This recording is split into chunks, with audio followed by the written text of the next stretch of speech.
Hello guys. Ayan, sinasampulan na nila yung mga beads.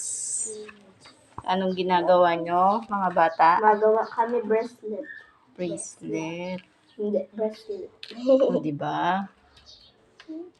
Ayan guys, yung beads na yan, mura lang yan pagka in-order nyo For sa only, Shopee. lang siya, for only 129 pesos lang, guys. Kaya murang-mura lang, siya. Nakapag-testing na rin kami yan guys. Ito yung isang nagawa ko. Ayan, ginawa ko siya, testing lang siya. Meron siya mga letters. May locks tapos, din siya. iba-ibang kulay na beads. Tapos, Mayroon siyang lock. Ayan, may lock siya. tapos, may may ibang uri Meron ng siyang- gunting. May cutter siya. Tapos, meron siyang Pero- sa 0.7 na, ano tawag dyan? 0.7. Nylon. Ha? Nylon, ano yan? Nylon na Nylon wire. nylon wire. Tapos yan, tingnan mo, yung guys, yung mga beads niya. So, meron siya ilang boxes na 24 grids. Tapos, pwede naman din kayo umorder guys ng 28 grids. Yung beads na may 28 grid. Tapos ito guys, may mga letters. Ito kasi 28, Letter siya kung gusto nyo 24 lalagyan ng pangalan.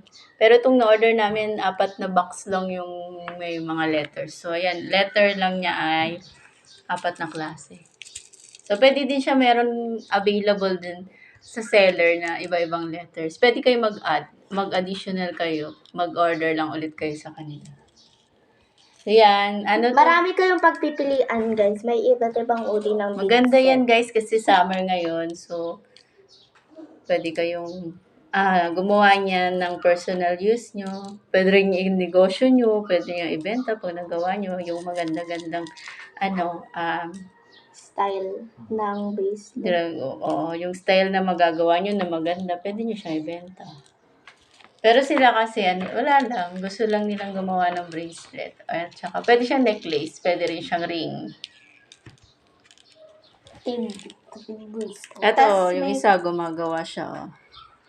Ako inaayos ko lang. Gumagawa siya ng, ano ginagawa mo na? Bracelet. Bracelet. Pero parang haba ng nylon wire mo. Ikaw, baby, anong ginagawa mo?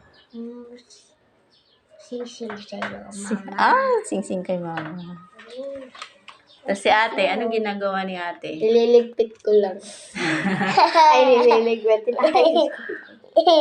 Naayos niya. Kasi ito guys, marami naka-separate dito sa may box. Medyo makalat. So, kailangan mo siyang ayusin.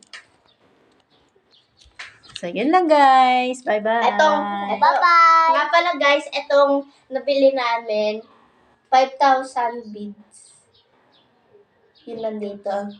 5,000. 5,000 beads. So, ilan pwedeng gawin dyan na na necklace or bracelet or quintas? Estimate mo ilan. Hindi mo sure. So, kung marami siyang ilalagay sa necklace, pwede siya. Depende siya kung gaano kahaba. O, kung puro necklace, siguro more or less, siguro mga 20 na necklace. Pero kung assorted siya, mas marami pa siyang magagawa. So, yun lang guys. Bye-bye. Bye-bye. Bye-bye. Bye-bye.